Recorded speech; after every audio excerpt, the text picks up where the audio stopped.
We'll be going straight to our discussion today, and that's the global trend in cybersecurity, in artificial intelligence, and also in blockchain. Where is Africa in the midst? I will start from Professor Bigetti. Tell us about what you do in Big Innovation Center. The Big Innovation Center, we are an innovation communications consultancy and an innovation hub. We bring together entrepreneurs and businesses, investors, the public sector. We work closely with government and parliament to ensure that the new technological innovations are aligned with the new talent and the new R&D systems, with the new supply chains, the new regulations, the new governance.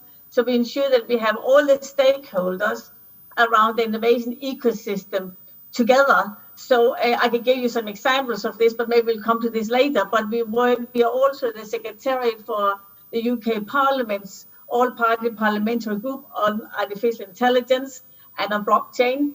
And there we are based in these big forums between policymakers and regulators, and then of course industry.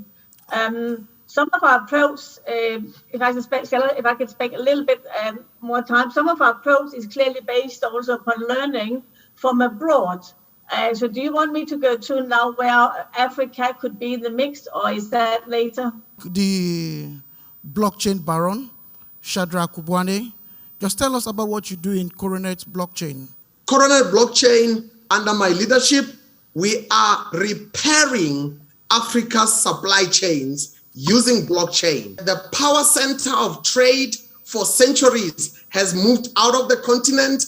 Now, as intertrade is now beginning to flow, we are repairing our borders, we are repairing our supply chains. For an example, so that the palm oil sector in Nigeria is owned by Nigerians and Africans. The raw cocoa, the coffee beans, whatever sectors, including minerals, we are flooding the torch into those supply chains so that Africa is shaped by Africans with the help of our neighbors, not shaped by our neighbors with Africans being apologetic in the room. That's Coronet Blockchain for Africa's supply chains. Thank you. Thank you very much. So let's go to Mr. Fejiro. And Patricia, our mission is very simple. Our mission is to make crypto easy for Africans in Africa and also in diaspora. We notice a very huge gap in the adoption of cryptocurrency. It's always seen as this high up there technology that everybody cannot be a part of. And that's what we're here to change, to bring blockchain and crypto to the common man and let them see the value. And that's what Patricia is all about. Is there anything you can talk about the AfriExim payment system? The blockchain and crypto already solved that problem. When we could just simply latch onto this, it's all about building payment rails that can support multiple countries. It is an already existing concept that works and that has proven to work in the European countries. The main challenge to this concept coming to fruition is actually government policy. And once we get this support, it is basically a walk in the park. Once we are able to work around regulation, we would see a very, very massive adoption and very high growth in this space. Professor, from the explanation you gave earlier, you work with the UK government, and I believe you help in making or formulating policy about blockchain and AI implementation in the United Kingdom. So are there policy that the government can enact to bring this innovation and make it a win-win for everybody, both for the government and for the people? Is to understand, and for people to understand, we can regulate the technology, the technological changes, they're going to happen. And we need to embrace them, and we need to use them to create the type of society which we want. So we have all an opportunity to think forward. What kind of society do we want? So all these, what kind of relationships with our social peers and networks and friends do we want? So we need to understand, so these technologies, they're building this disruption. So what we're trying to think forward about is a vision of how we want the future. China was the global's biggest country. Nigeria is the biggest country in Africa. But China, they managed to get 800 million people out of extreme poverty into the economy in about 30 years. And they did that by focus on livelihood and district development and infrastructure development and city development. India had a different approach. They were focused on building supply chains globally, making sure Bangalore and the other hubs in India became supplier networks to the rest of the world, and used that as to be hooking up and to growth elsewhere. What we've done in Europe, we have focused very much on looking big companies to be catalysts, letting big companies build accelerators around themselves to become catalysts. Africa is looking very much into the you're talking about the connected continent, getting everybody hooked up to the internet, getting everybody hooked up online, in which they can create these stable services as a first way, and then as a second way, probably looking very much at the talent. And we need to do that around AI and blockchain. If we want it to give us that growth future we want to, it doesn't happen in small poles, it happens together. Kubwane, I realize that your area of specialty is using blockchain for supply chain management. So how do you think that blockchain can help in the actualization of the Africa Continental Free Trade Agreement? There are the three T's of blockchain when it comes to trade. That is truth, transparency, and traceability. As much as you cannot grow what you don't manage, you also cannot grow what you cannot measure. So until such a time that blockchain is allowed to infiltrate at a policy level and on the shop floor of trade, on the informal and the mainstream side of the economy, and blockchain becomes embedded as a truth machine and as a mechanism of traceability at scale, we as a continent are going to continue to hemorrhage value, because if we're to be honest, our neighbors from around the world, they keep sending brokers and middlemen that are upsetting our supply chain, that are actually adding inflationary effects into our supply chain. And historically, most of our infrastructure, physical, logistics, transport, they were built outward. You know, it's a lot easier when you're in Ghana to actually move from anywhere in Ghana to the Tema port. It's very easy when you are in Kenya to actually move any goods to the exit. So historically, remember, most of Africa was built on the back of the extractive industry, which is mining, meaning Africa's economies were actually built or shaped around extraction, not synergy. So right now we are seeing an infrastructure deficit across our supply chain, where it's a lot easier to move things from China into Africa, Europe into Africa, than it is to move things from Africa to Africa or within Africa. We need to repair that. And it doesn't begin with infrastructure. It begins, Mr. Hanu already touched on it, government policy ought to be pro-innovation and pro the needs of Africans. So we need a mindset shift that must join the free trade agreement movement. That's number one. Number two, we need to realize that all of us Africans need to visit the dentist, and the dentist is blockchain. We cannot hand over a legacy that is lacking of truth. 80% of the global cocoa, raw cocoa, comes from here. But only what? Less than 2% of chocolate in the world is made on African soil. We cannot have that. So for us to move forward and move upward the trade barometer, we need to be able to be a bit awkward, a bit uncomfortable, and face certain truths, whether as government or the private sector. Last but not least, Africa cannot keep instilling the mindset that the winner takes all. We have too many monopolies here on the continent. 1% of large business, business makes up 1% on the large side, but small, medium, and informal makes 99%. Blockchain is amalgamating these two sectors and leveling the playing field. Thank you very much.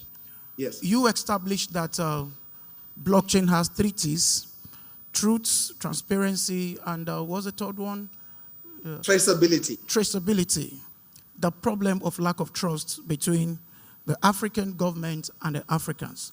Now, is there a way we can use blockchain in our electoral system technologically to establish truth? Is there a way we can implement such a solution so that we can bring about trust in our electoral system? Thousands of years ago, in Parthenon, in Greece, Parthenon, which is where democracy was actually founded within the philosophical community, that idea of democracy, not just in Nigeria, but it was ahead of its time. It's a government by the people, for the people, and with the people. If you look at that, such a scenario of democracy, even beyond voting, is not possible outside a decentralized ledger. Decentralized ledger is when we are all looking at the same page, not just vote counting that happens on the other side of the wall, and we feel like someone manipulated the numbers, someone paid someone. We may never know. Maybe there was no corruption, but even the idea that there is perceived voter manipulation or vote manipulation or vote count is enough for governments across the world, including Nigeria, that are serious about implementing democracy at the next tier. There has to be a certain level of transparency to up the trust barometer. And we are hoping, and yes, blockchain is able to really level the playing field. Thank you very much, Shadrach. My name is Charles. I'm from the shipping sector. My question goes to Shadrach. What can be done to remove Europeans' influence or the borderline on African expansive trade and development using blockchain? Back in 2018, there was a blockchain experiment that we did with our technical partners, and we discovered that between Kenya and Netherlands, there are 200 different sets of paperworks that are needed just to move one shipping container between Kenya and Netherlands. And that is a nightmare that Africa faces within shipping and maritime. Democracy favors what I can call illegitimate power centers. You know, when you speak shipping, you speak maritime industry, you're speaking trade. You are discussing power. And power sometimes likes to hide in the dark.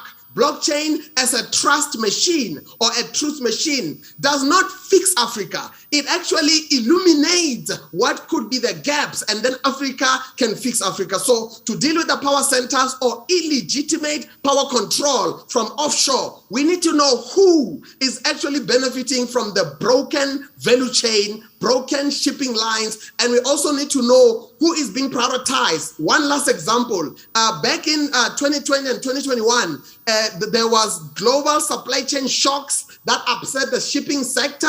We saw the shipping industry lean towards certain monopolies or lean towards certain companies. Amazon even decided to start its own shipping lines, or rather scale its shipping lines. So in summary, we must enhance trust by actually shining the torch on who is really controlling Africa's trade corridors. And to do that, we must decentralize the power, shift the power center back into the continent. Then we can co-create and repair whatever oils need to be oiled for Africa to move forward smoothly. Thank you, Charles. No, I would like to comment on that. I agree. I totally agree with everything you said.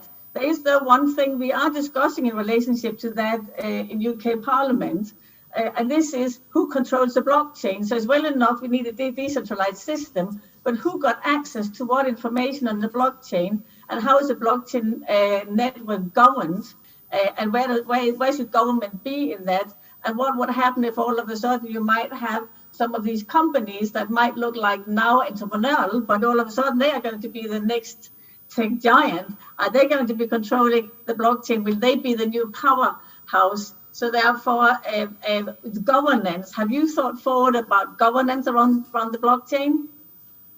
There are two ways that blockchains are built. Bitcoin is one of the most famous enterprise type private blockchains. We are introducing a third way. However, with the governance issue becoming an issue, the concern that you're raising, Prof, is quite valid. What if a niche group or an elitist group start to become a parallel government because they've become too powerful? That is why in our models for Africa, we are introducing a hybrid whereby a mixture between the private and the public models can actually be unified to produce an African solution. We'll be rounding up this session, but before we do that, I just have a question for Mr. Fejiro.